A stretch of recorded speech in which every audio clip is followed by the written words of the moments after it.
comprenez bien, hein, nous ne sommes pas des pentecôtistes. Je tiens à vous dire que les pentecôtistes sont gentils dans leurs petites histoires d'engagement un peu pour Jésus-Christ, mais pour le reste, ils sont un peu bêtes et idiots. Hein. On n'a pas le temps aujourd'hui de parler des nouvelles églises. Mais si on pouvait le faire, on le ferait. Moi, Père Hervé Marie, je ne reconnais qu'une seule église sur la terre. C'est l'église que le Christ a voulu. Matthieu 16, 18. Pierre, tu es Pierre, sur cette pierre je bâtirai mon église. Il n'y a pas 36 000 églises.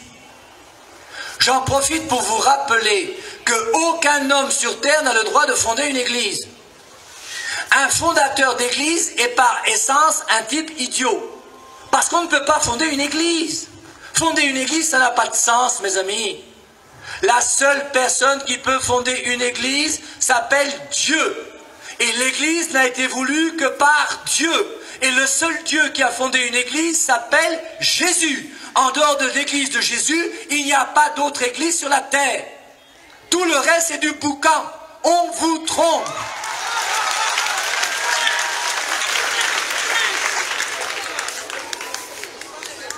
Et je dis à ceux d'entre vous qui sont ici et qui ne sont pas catholiques, c'est pas la guerre, c'est simple. Devenez simplement catholique.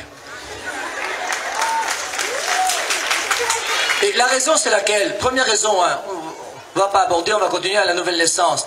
Mais la première raison, c'est laquelle? La seule église voulue par Jésus, c'est l'église qui a été fondée il y a 2000 ans. On est d'accord, non?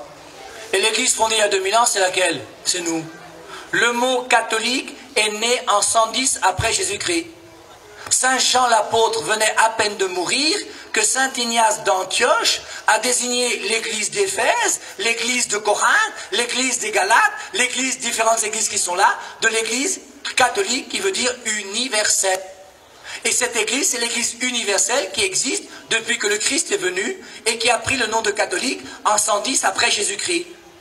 Il y a une seule église voulue par le Christ. Et le mieux, c'est de pouvoir cheminer dans cette église que le Christ a voulu pour avoir les meilleurs moyens de sanctification. Mais plus important que le problème des églises et des dénominations, même s'il est bon de réfléchir sur les dénominations et sur la vérité par rapport à l'enseignement du Christ, la chose la plus importante, c'est d'abord de donner sa vie à Jésus. Et vous avez des protestants qui ont donné leur vie à Jésus. Vous avez des pentecôtistes qui ont donné leur vie à Jésus. Et toute personne qui a donné sa vie à Jésus est mon frère. Et c'est pour ça que dans notre église catholique, il y a ce qu'on appelle l'œcuménisme. Et l'œcuménisme, c'est essayer de faire que tous ceux qui ont donné leur vie au Christ puissent se retrouver ensemble pour prier le même Jésus. Nous avons le même Nouveau Testament avec 27 livres.